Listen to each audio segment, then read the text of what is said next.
Saudi शहजादे मोहम्मद बिन सुलेमान के मुजस्समे, क्या अरब में बुत परस्ती की नई शक्ल पैदा हो रही है? बिस्मिल्लाहिर्रहमानिर्रहीम। अस्सलामु अलैकुम नाज़रीन ग्रामी, हाल ही में मुस्लिम दुनिया में एक नया तनाज़ा उस वक्त पैदा हुआ जब अबू ज़हबी में पहले हिंदू मंदिर की तामीर मुकम्मल होने पर उसका इफ्तिताह किया गया, जिसके लिए ख़ास तौर पर भारत के वज़ीर आज़म नरेंद्र मोदी को मदऊ किया गया था। इस वाक़े ने दुनिया भर के मुसलमानों के दिलों में गम और अफसोस की लहर दौड़ा दी, क्योंकि अरब हुक्मरानों को हिंदुओं के साथ करीबी ताल्लुकात बनाते देखना उम्मत मुसलमा के लिए सदमे का बाइस बना। अभी ये मामला थमा भी ना था, एक और ख़बर ने मुसलमानों को मज़ीद इज़्तिराब में मुब्तला कर दिया। ऐसे वाक़यात ज़ाहिर करते हैं आज के दौर में उम्मत मुसलमा के लिए यकजहती बरकरार रखना और अपने ईमान को मजबूत रखना किस कदर मुश्किल होता जा रहा है। ऐसा महसूस होता है कि मौजूदा मुस्लिम हुक्मरान दुनियावी मामलात को ही सब कुछ समझ बैठे हैं और आखिरत या क़यामत के अंजाम की फ़िक्र उनके जहनों से बिल्कुल मादूम हो चुकी है। दोस्तों, सऊदी अरब के उभरते हुए बाअसर हुक्मरान शहजादा मोहम्मद बिन सुलेमान ने हाल ही में अपने सोने के मुजस्समे बनवाए। इन मुजस्समों को पूरे सऊदी अरब यानी मुल्क भर की आम शाहराहों और मकामात पर नस्ब किया जाएगा। सोने के इन बेशकीमत मुजस्समों के बारे में खबर आते ही मुसलमानों के अकीदे और ईमान पर कई तरह के सवालात उठ खड़े हुए हैं। दुनिया भर में मौजूद उलमाए कराम और दीन इस्लाम के मजहबी रहनुमा शहजादा मोहम्मद बिन सुलेमान के इस अमल को अच्छी नज़र से नहीं देख रहे।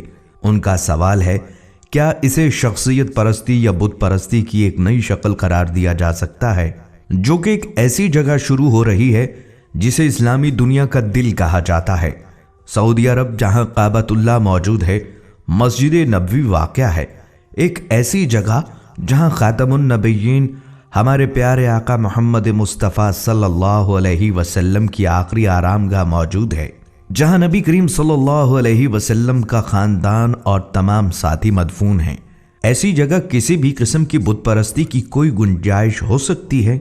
नाज़रीन ग्रामी, हजूर सल्लल्लाहु अलैहि वसल्लम ने इरशाद फरमाया कि हज़रत आदम अलैहिस्सलाम और हज़रत नूह अलैहिस्सलाम के अदवार के दरमियान 10 नस्लें मौजूद थीं।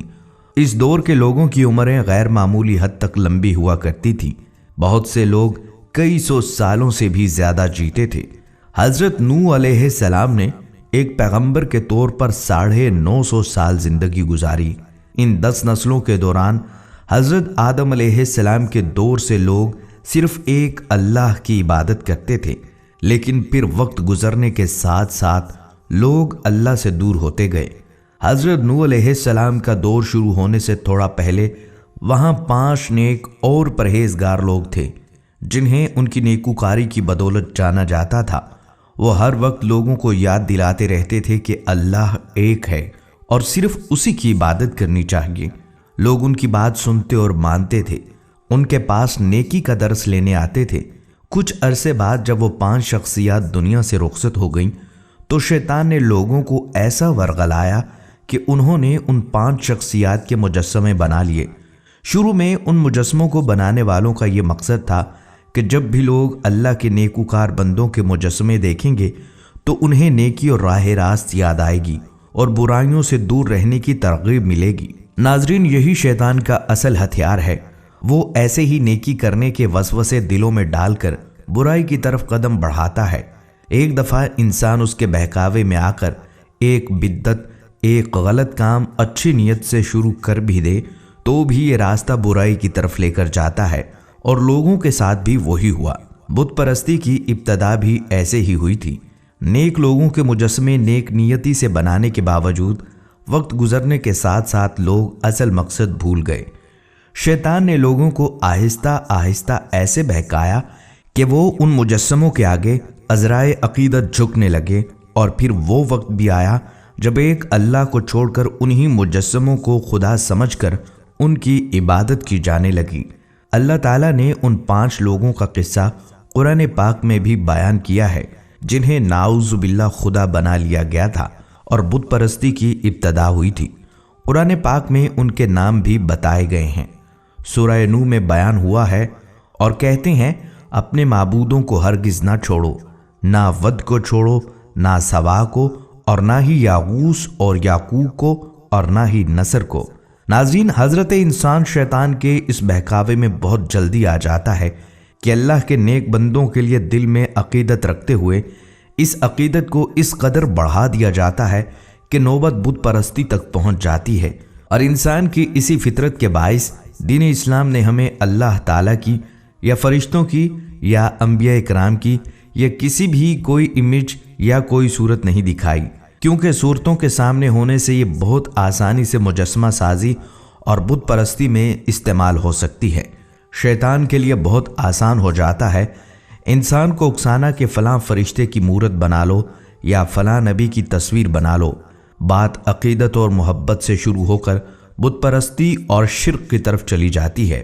ناظرین، اب اگر بات کی جائے محمد بن سلیمان کے مجسموں کی، جنہیں بالکل اسی نظریے کے تحت بنایا گیا ہے کہ وہ سعودی عرب کے ہونے والے بادشاہ ہیں اور سعودی عوام ان سے محبت اور عقیدت رکھتی ہے، لیکن بحیثیت مسلمان اگر ہم سوچیں تو کیا یہ بت پرستی کی طرف لے جانے والا راستہ نہیں ہے؟ کیا اسلام خدا نخواستہ واپس اپنی اسی شکل میں جا رہا ہے جہاں سے شروع ہوا تھا؟ اسلام سے پہلے کے دور جاہلیت کی طرح آج مجسمے بنا کر لگائے جا رہے ہیں کہ ہر عام شاہراہ سے گزرنے والے سعودی عوام اور آنے والے سیاح کنگ سلیمان کے مجسمے کو دیکھتے ہوئے اور سراہتے ہوئے گزریں۔ کل کو لوگ عقیدتاً ان مجسموں کو سلام کرنے کے لیے رکیں گے، اور پھر نوبت یہاں بھی آ سکتی ہے کہ ان مجسموں کے حوالے سے کچھ مخصوص روایات قائم ہو جائیں کہ ہر دیکھنے کے لیے آنے والا یا تو مجسموں کے ہاتھ چوم رہا ہے یا ان کے آگے جھک رہا ہے۔ یہ بالکل وہی بات ہے جیسا کہ اللہ تعالیٰ نے قرآن پاک میں ارشاد فرمایا کہ برائی کے پاس سے بھی نہیں گزرنا چاہیے، لیکن یہاں تو امت مسلمہ کے دل میں برائی کا ایک راستہ بنا لیا گیا ہے۔ ناظرین، ایک حدیث مبارکہ میں حضرت عمر رضی اللہ تعالیٰ عنہ سے روایت ہے کہ رسول اللہ صلی اللہ علیہ وسلم نے فرمایا کہ بے شک اسلام کی ابتدا ایسے ہوئی تھی کہ یہ لوگوں کے لیے بالکل اجنبی اور عجیب تھا، اور پھر ایک دور آئے گا کہ دین اسلام پھر اسی طرح اجنبی ہو جائے گا جس طرح یہ شروع ہوا تھا، اور یہ دونوں مسجدوں کے درمیان اسی طرح واپس آ جائے گا جیسے سانپ اپنے بل میں واپس رینگ جاتا ہے۔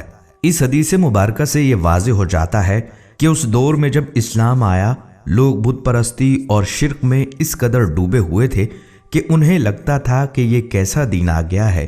اسلامی تعلیمات انہیں بے حد عجیب اور اجنبی لگتی تھیں، کیونکہ سالوں سے وہ ایک اللہ کی عبادت کو بھولے بیٹھے تھے۔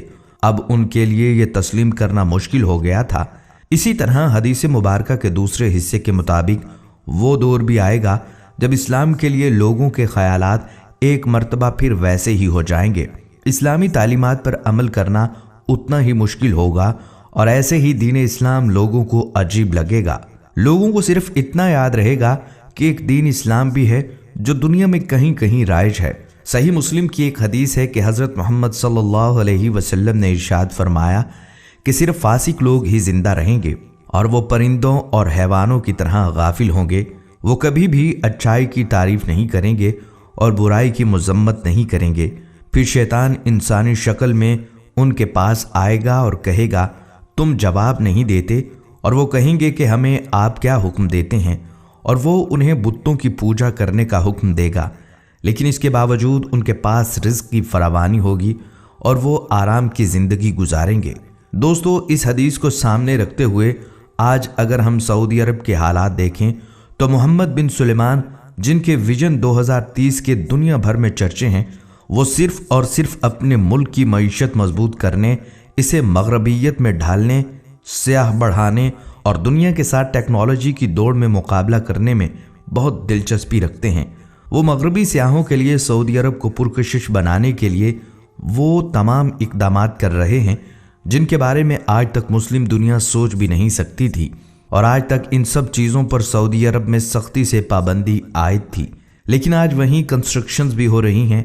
بالی ووڈ کے گلوکاروں اور اداکاروں کو بلایا جا رہا ہے، کلب کھولنے کی اجازت بھی مل گئی ہے، اور کئی غیر اسلامی روایات کا آغاز بھی ہو چکا ہے۔ ابن ماجہ کی ایک حدیث کے مطابق آپ صلی اللہ علیہ وسلم نے ارشاد فرمایا کہ مجھے اپنی قوم کے لیے جس چیز کا سب سے زیادہ خوف ہے وہ گمراہ کن رہنما ہے۔ میری امت کے کچھ قبیلے بتوں کی پوجا شروع کریں گے، اور میری امت کے کچھ قبیلے مشرکوں میں شامل ہوں گے۔ शिर्क की किसी सूरत भी इस्लाम में रत्ती बराबर कोई गुंजाइश नहीं है।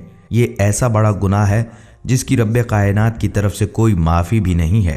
अब अगर उम्मत मुसलमान खुदा न खास्ता इस गुनाह में पड़ जाती है तो इस उम्मत का मुस्तकबिल क्या होगा, इसका अंदाज़ा लगाना मुश्किल नहीं है। आखिर में दुआ है अल्लाह ताला हम सबको दीन इस्लाम को समझने और इस पर मुकम्मल अमल करने की तौफीक अता फरमाए। आमीन सुम्मा आमीन। नाज़रीन, ये थी हमारी आज की वीडियो। हम उम्मीद करते हैं कि आपको ये वीडियो पसंद आई होगी। अगर आपको हमारी ये वीडियो पसंद आई है तो आपसे गुजारिश करते हैं आप हमारे चैनल को सब्सक्राइब कर लें और साथ ही लगे बेल के बटन को प्रेस कर लें ताकि आपके पास हमारी आने वाली मज़ीद मालूमाती वीडियोस का नोटिफिकेशन बर वक्त मिलता रहे। सब्सक्राइब के साथ साथ हमारी वीडियो को लाइक भी करें और अपनी कीमती राय का इजहार कमेंट्स में ज़रूर करें। कमेंट्स में आप अपने सवालात भी हम तक पहुंचा सकते हैं। अल्लाह आपको अपनी हिफ्ज़ व अमान में रखे। आमीन।